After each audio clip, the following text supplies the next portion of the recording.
lots of questions, so We're ready. Julie. Yeah, so this question is for Dwayne. You used to work at Deep Creek, and I was just wondering what your experience was like there, and sort of what motivated you to leave and move into the business. Well, while I was working at Ben & Jerry's as chief of stuff, that was my title, I was the board chair at Deeper. So I don't know what you know about boards of directors versus the people who actually do the work. But, you know, I'd show up for occasional board meetings and was trying to support the organization in different ways.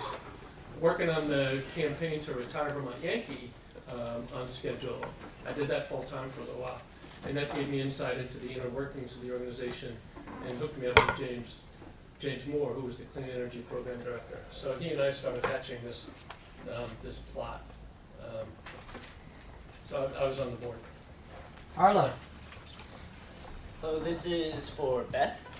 You were explaining that you have the technology. You have to invest in technology. You market. You invest in technology. Arlo, maybe stand up if you can. You invest in technology. You promote your policies and you market. I was wondering if you could expand on your marketing portion because you deal with other companies more so and guide them and recommend stuff. Well, as Efficiency Vermont, which it sounds like you all know about, it's ratepayer funded. Everyone who lives in Vermont pays into a fund for energy efficiency. So we have a sort of a captive market because we have to serve anybody and everybody who pays rates in Vermont. I mean, there's Burlington and we collaborate with them and they do the same kind of thing. But what we're trying to do in the marketplace is really, you've heard the term market transformation. You know, trying to get the market to really look at efficiency and at renewables in a completely different way. And so intervening in the market is really trying to get the combination of working in the marketplace and working in policy at the same time. And education, they all go together. The reason why we can, the reason why we have the incentives that encourage people to take the first step is because of the policies that the states put together. The reason why we have the technologies, you know, some of that's policy and some of that is market, you know, entrepreneurs. And in the marketplace, what we're trying to do is figure out what motivates people to make good decisions about energy efficiency. So maybe it's incentives, not a rebate to you when you buy a refrigerator, but an upstream incentive to the manufacturer or to the distributor or even to the salespeople to get them to focus on efficiency. I'm not sure I answered your question, but I Tony, tried. do you want to add anything from a policy point of view on this? All right, Kelsey. But do chime in, any of you guys. This is for anyone really. So we've heard from a lot of speakers who have worked on renewable technology advancements internationally, such as we heard from someone from China and someone who worked in Denmark. Do you think that there's any strategies internationally that you've heard of that we can adopt here in Vermont, or any how we can use these places as a model maybe? Or even in California too. Well, you know, California has aggressively gone after it, but you know, they have a huge population, so the cost is spread over a great number of people. We're only 650,000 people in the state of Vermont, so again, it's a balancing act as to how much people, no matter how good it is, how much can people afford out of their weekly paycheck even to do the right thing. And that's what we're constantly struggling with, is the balance. I think one of the models that Vermont has played a big role in developing is something called PACE. Has anyone heard of that? Properties as Clean Energy. And it's a way of not having to sacrifice what Tony's talking about not having to balance it so much as we have all the money, this can sound naive, but it's true. We have all the money we need to pay for energy efficiency and renewable investments in the future. We just have to bring them forward. And mechanisms like PACE, which allow you to finance energy efficiency in the same way that you might finance a nuclear power plant if you're much bigger. You know, you don't pay for a nuclear power plant up front, and you don't, and if we continue to require renewables and efficiency to pay their way up front, we're not gonna get ahead. That's what Dwayne's trying to work, you know, trying to deal with SunCommon. And I think that things like this property assessed clean energy, which puts an assessment on property so that if I'm living in a house, I pay for the improvements in that house for the 5 years I live there. I think the average that people live in houses now is 7 years. And then when I move out, you move in and you pay for it for 7 years, as opposed to me paying for it all up front. And it's gonna, and the stuff I'm buying to put in the house is gonna last for 30 years. So it's really a question of financing it and having the financing match the value of what you're investing in. Wait, could I chime in? Yes, Dwayne. So from a business perspective, I don't want to give away the store because we're going to be in the legislature in January to even improve the situation here in Vermont. But we have a bunch of policies that can make this stuff fly. And we're not a rich state. We don't have a huge population to tax, essentially. So there's a bunch of other states that the state puts money on the table for people to do the right thing, either with efficiency or renewable. Our state used to have a much more generous kind of subsidy for that than we do now, and it's probably going to go away next year. Well, subsidy would be better, but if it goes away, we're still going to find a way to make it work. And by make it work, I mean save people money.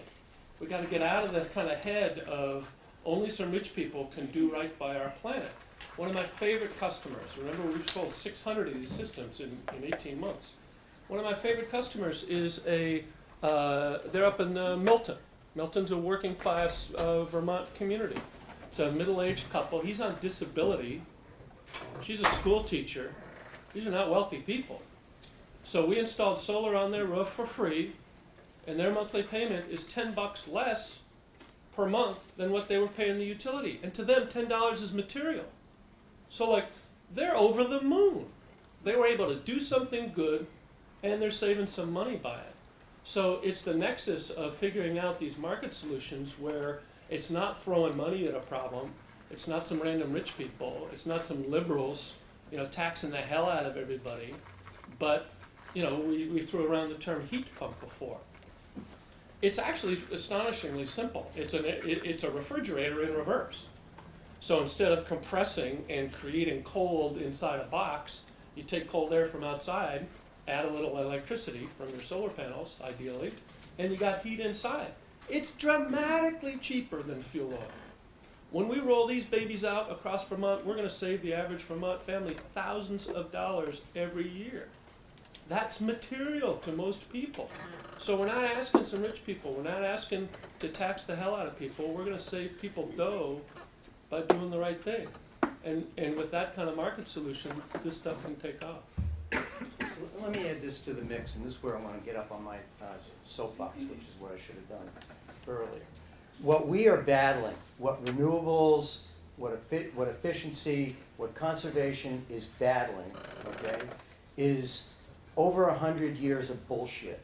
And the bullshit is that fossil fuel is cheap and that and 70 years of nuclear power is cheap. What is cheap about the federal government providing 250,000 years of storage costs for the production waste from nuclear power? What is cheap about the federal government paying for the insurance costs of nuclear plants? Businesses don't have to pay for it. What is cheap about the oil industry 100 years after they're some of the most profitable corporations on the face of the earth, still being subsidized with free leases in federal land to drill, all sorts of tax credits and incentives, And what do you hear around in the state and the country? You hear a bunch of baloney about how renewables are jacking up the price of our power because, oh my God, we have to put some subsidies up front to help initiate it. So what I would ask you folks to do is that when you start hearing that baloney, balance it. Ask it. Let's level the playing field. If you don't want to put any subsidies or incentives for efficiency conservation or renewable generation, then let's not have any incentives for any of the fuel sources. And you will see that what these folks here are promoting is far cheaper than what's on the table. And that they don't want you to know about. Brittany, jump up if you like. Yeah. So this was originally directed for Beth, but it kind of applies to all of you. You mentioned using market-based instruments and tactics to kind of get Vermont to this goal of 90% renewable. And I was wondering for all of you guys, I guess, if you had one tactic, be it a subsidy, carbon tax, cap and trade program, whatever economic instrument that you think is best for Vermont to implement. Carbon tax. Yeah, getting a price on carbon. Okay, how would that be implemented? Can you say anything about it, Beth? What would it look like? Well, carbon tax, that is the correct answer. Because carbon is the enemy. And if you want people to do things that emit less carbon, then tax the hell out of it. And that's all you gotta do. Because the market will find the way to do the other things that are better. It would make my life as a policymaker so much simpler if we just had a tax on carbon emission, because then I would need to have a sales tax on this, and a use tax on that, and a permit tax on this, and whatever tax. They would all go away, and the holy grail of the marketplace would take care of everything. And when carbon tax happens, it will generate a gob of money, which can be used to offset, the negative effects. So yeah, we're not just going to jack gas up to $10 a gallon and watch the poor people, not be able to get to work and shiver in the dark. No, but let's take some of that, whatever the figure is, and let's offset some of the negative effects of some of those other folks. I'm not here to say that's going to be really easy, and I don't know, did we just watch Obamacare go down? We're going to screw that up a little bit, but the alternative to just, instead we have a carbon subsidy. We have these wild subsidies for the heating, to encourage the heating of our planet to such a degree that it will not tolerate life in a few generations. Well, that's kind of dumb. So let's flip it around and understand it'll be a little messy, but figure it out. Anybody else want to stay with this issue? Well, we got Beth there. Oh, Beth. A carbon tax is not, a carbon tax is what we need to accurately price what is happening in the market and in the world. And I think that it's gonna, to answer your question, we can do it in Vermont. I don't think it can happen in the United States. I don't think that Congress can make that happen. British Columbia actually does it, and it's been good for their economy. They've done it long enough to get some actual data. And I think that in Vermont, it's possible that we could develop a real working carbon tax in its time. Peter, on this issue, or? Yeah, building off that, if Vermont was the only state in the union to go with the carbon tax, or at least in the Northeast, say, how would you go about keeping business here when they're gonna have to pay that tax that they would have to pay if they just moved across the lake? Or something like that. The challenge is the offset. Again, if you just, so a carbon tax Can would. you say again briefly the question? Oh, I'm sorry. So, if just tiny little Vermont with the population of a medium-sized city goes it alone with a carbon tax, we're just going to screw our economy, and all the businesses just going to bail. And well, yeah, if all we do is just generate the revenue, and I don't know where it would go, put it in our pockets, or pay these guys more or whatever. No, we're not gonna do that. We're gonna offset the negative effects. So, wow, if we properly taxed carbon and put some of that money into efficiency so that my business actually spends less on energy, yeah, I don't know, that's okay. Or, let's electrify our transportation system. I drive an electric car. It's incredibly cheap fuel. It costs me 2 cents a mile to run my car. We got car drivers here who are kind of bummed out about how much you have to put in the tank. 2 cents a mile is what it costs me. It's really cheap fuel. So, the idea that we've got $2.5 billion a year that's now being spent, that's kind of the budget. That's what we got to work with. And so let's figure out a smarter way to spend that. And by the way, when you spend that smarter, you actually shrink that. So people are actually spending less on energy. We're sending less of it to, I don't know, Saudi Arabia and these crazy people who want to kill us. Like, a lot of this just really seems pretty straightforward, but it's just a very different mindset. Okay, time for a few more questions. Wait, I know Jacqueline. My question is for Tony. How hard is it to get things done in the legislature?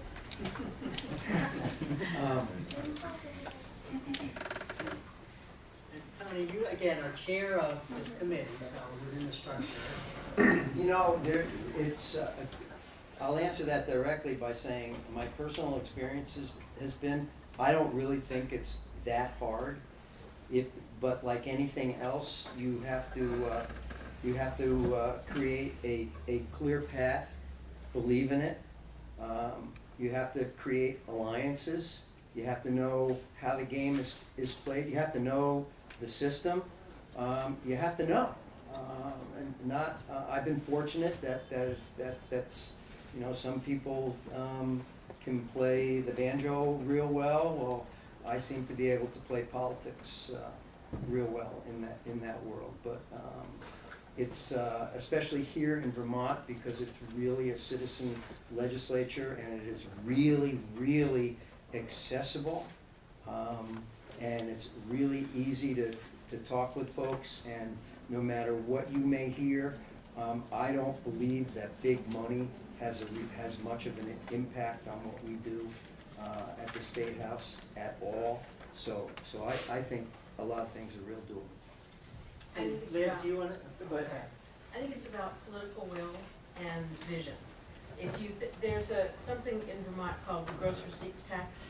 It's a tax on all energy that's sold.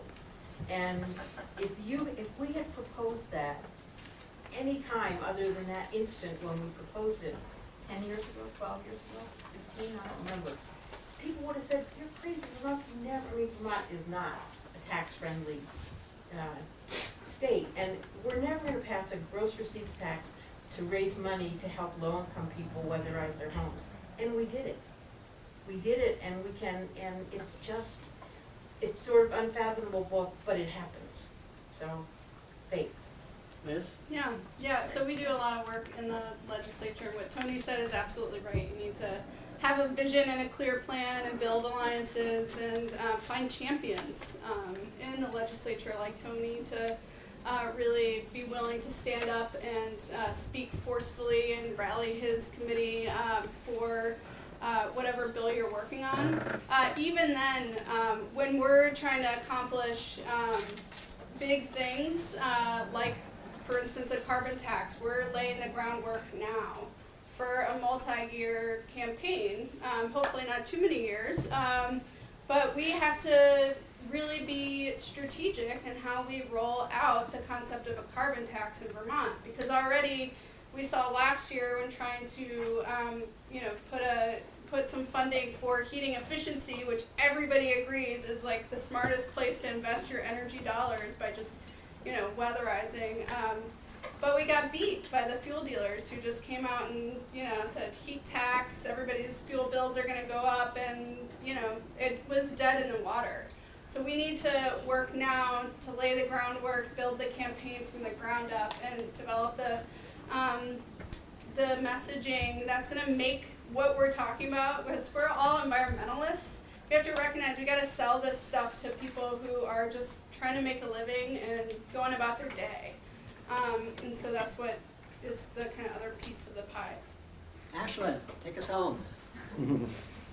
So going back to Tony's talk about just like bullshit and baloney, I was reading about VPIRG's fight against the anti-renewable energy bill, and I thought that Jeff Wolf's letter to Senator Campbell was amazing, and really stuck it to him. But Yeah. can you talk about your experience with trying to fight that bill and gain support? Yeah, that's I don't know if you guys have learned about this vote in the Senate last year. There was a bill that would have made it much more difficult, if not impossible, to build wind power in the state, and propose a 3-year moratorium on wind development. We thought that was a really bad idea because we need to have more wind, more solar, more efficiency, more conservation. But we had a really tough fight because the folks who are advocating against wind are pretty well organized and very vocal, and they did their work of getting their Senate champions to really be like, this was their top issue. So what we did was look at where each of the senators were at and found, who was in the middle and focused our attention and conversations with the people who were undecided. So in politics, this is often called the swing votes. And that's where, if you're in a close fight, that's where you want to spend most of your energy. And that's, we had them meet with, folks from those communities who were already home to wind developments. We had, experts on energy. We just had regular citizens who, as Tony said, this is a real citizen legislature, and that's, people listen to their constituents. And then there were folks like Tony who helped, speak reason to some of the friends in the other chambers. Do you So, want to chime in on that, Tony? Yeah, remember there are two parts to the legislature. There's a Senate and there's a House. So that bill and that effort had a strong start in the Senate. It never had any legs in the House. But what we didn't want to have happen is we didn't even want the Senate to pass a bill that simply said, didn't matter that it was wind or renewable energy, really. It was about a moratorium because a bunch of people thought it was a good idea to just put a moratorium on any type of business without any rationale or reason. What would be next? And if they were successful in doing that, it would make whatever cockamamie idea that came down the pike after that so much easier. So it was important that the Senate saw their own. They killed their own bill, by the way. But it would have come to my committee, and I wouldn't have even taken it off. I wouldn't even have had a hearing on it. It just would have died. So. All right, from the panel, let's just, any last things you'd like to say? Beth? Efficiency first. We didn't talk about that, but I think it's really important that in order to make that transition to a clean energy future, all these folks working on renewables have to make sure that they're there. And what we can do in efficiency and conservation is bring down the load so that there's enough of the renewables to go around and support our future. So we'll take just 2 minutes and give everyone just a chance. Any last words here? Get involved. So you're studying all this stuff. There's a lot of problems out there. It gets a little sad sometimes when you see more and more extreme weather happening, but you can do something, and really, like I said, it's those who show up who make the decisions, so show up. I vacillate between horror around climate change and real excitement about what's possible. So if we're going to electrify our transportation and our heating, there's a phenomenal opportunity. There's a lot of work to be done, and there's already money in the system to do it, so we just got to get on with it. I am just so thrilled to see how many of you are here and interested in your future. And, if I've gotten anywhere in the legislature. I can tell you that I wasn't anything special at all. And my message to you is that never take no for an answer, especially if you believe in what you're doing. And just, I hate to say it like Nike says, but just do it. And don't stop, because you can do it, you will make a difference, and you will make change happen. Thank you to our panel.